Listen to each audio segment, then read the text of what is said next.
The road beyond the hills. Nathan lived in a quiet village surrounded by green hills and dusty roads. Most people there spent their entire lives doing the same work their parents had done before them. Some worked on farms, others repaired cars, and many owned small local shops. Nathan worked in a small bakery with his father. Every morning before sunrise, he helped prepare bread, clean the kitchen, and serve customers. The bakery was simple, but it was important to the town. Everyone knew Nathan as a polite and hardworking young man. Still, there was something nobody knew. Every evening after work, Nathan climbed a hill behind the village and watched the distant highway far away. He often wondered where those cars were going and what kind of lives people had outside the village. Deep inside, he wanted more.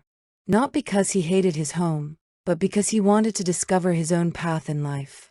One day, while delivering bread to a nearby house, Nathan met a traveler named Mr. Carter. The man's car had broken down near the village, and he was waiting for help. Since the repair shop would only open the next morning, Nathan invited the traveler to eat at the bakery. During dinner, Mr. Carter spoke about the cities he had visited, the businesses he had built, and the people he had met over the years. Nathan listened carefully to every word. "You've seen so much," Nathan said quietly. The traveler smiled. "The world is much bigger than most people imagine." That night, Nathan could barely sleep. For the first time, his dreams no longer felt impossible. They felt real. Over the following weeks, Nathan and Mr. Carter became friends. The traveler stayed longer in the village while waiting for parts to repair his car. During that time, he noticed Nathan's curiosity and intelligence. One afternoon, while they were sitting outside the bakery, Mr. Carter asked him a question. "If you could do anything without fear, what would you choose?" Nathan hesitated. "I would study business and open my own company someday." "Then why don't you?" the traveler asked. Nathan looked down at the ground. "Because nobody from here ever succeeds outside this village." Mr. Carter leaned forward. "Do you know what separates successful people from unsuccessful people?" Nathan shook his head. "Successful people move forward even when they are afraid." Those words stayed in Nathan's mind for months. Soon after, Mr. Carter finally repaired his car and prepared to leave. Before driving away, he handed Nathan a small notebook. "Write your goals in this," he said. "A dream becomes more powerful when you give it direction." Nathan thanked him and watched the car disappear down the road beyond the hills. That same evening, Nathan opened the notebook and wrote down 3 goals. Studies business. Move to the city. Build something meaningful. The next year was not easy. Nathan worked longer hours at the bakery and saved every coin he could. While others relaxed at night, he studied online classes and read business books borrowed from the local library. Many people laughed at him. "You think life is different in the city?" one neighbor said mockingly. "You'll waste your money and come back," another warned. Sometimes their words hurt him deeply. There were nights when he questioned himself and wondered if everyone else was right. But every time doubt appeared, Nathan opened the notebook and remembered why he started.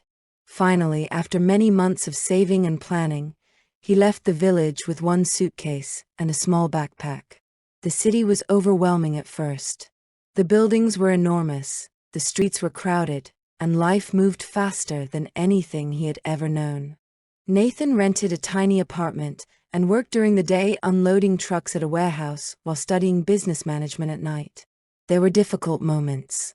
Some days he barely slept. Some nights he ate very little because money was tight. More than once, he thought about returning home. But slowly, things began to change. His grades improved. His confidence grew. He started meeting new people and learning valuable skills. Years later, Nathan opened a small delivery company with just 1 van and 2 employees. The business grew steadily. 1 van became 3. 3 became 10. Eventually, his company became one of the most respected delivery services in the region. One afternoon, while standing inside his large office, Nathan looked through the window and remembered the small hill behind his village where he used to watch the distant highway. At that moment, he realized something important. The road that once looked so far away had been waiting for him all along. Several months later, Nathan returned to his hometown to visit his parents. As he walked through the village, many young people approached him with questions about life in the city and how he became successful. Nathan smiled and told them the truth. "I was scared many times," he admitted. "But fear should never be the reason you stop chasing your future."